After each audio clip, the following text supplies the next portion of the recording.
Anak kecil Nabi suruh mulai sholat umur berapa? 7 tahun. Artinya dia sudah mumayyiz. Mumayyiz sudah bisa membedakan ini baik, ini nggak baik.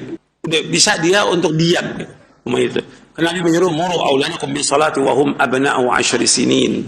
Wadribuhum wa hum abna'u 10. Wa farriqu bainahum fil madaji'. Suruhlah anak kamu sholat ketika mereka umur 7 tahun. Kemudian kalau 10 tahun mereka belum sholat, kamu pukul. Dan pisahkan tempat tidur mereka. Artinya antara anak laki dan anak perempuan harus pisahkan tempat tidurnya.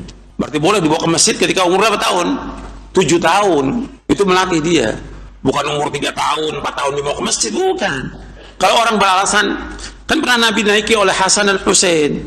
Itu kan Nabi SAW bukan bawa Hasan Husain, bukan. Artinya karena Hasan Husain radhiyallahu anhuma, dia lagi ke rumahnya Nabi SAW, kemudian Nabi sholat, dia datang ke masjid dia, kemudian menaiki Nabi ini.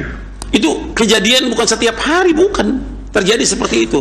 Nabi nggak sengaja bawa ke masjid, tidak terjadi seperti itu.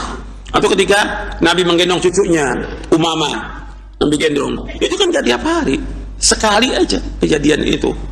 Tapi kemudian jangan jadikan alasan tiap hari bawa anak kecil, nggak ada. Antum lihat bagaimana para sahabat radhiyallahu anhum. Kemudian para tabi'in, tadi saya sebutkan bagaimana Imam Abdurrahman bin Mahdi di majelis, nggak ada orang berisik, tidak ada.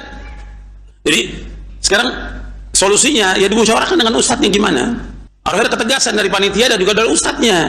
Ya ustadz harus tegas, nggak boleh bawa anak kecil, nggak boleh tegas. So, waktu dulu di Imam Ahmad nggak boleh, nggak boleh bawa anak kecil. Kalau bawa anak kecil keluar.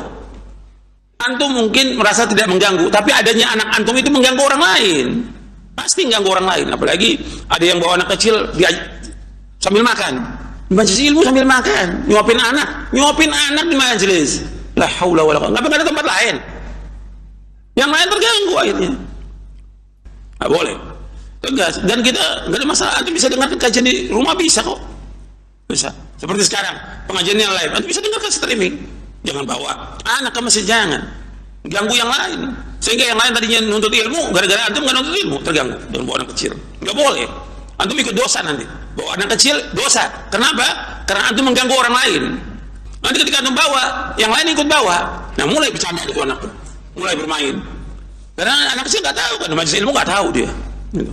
Ribut, akhirnya mengganggu yang lain. Nggak boleh dalam Islam, nggak boleh.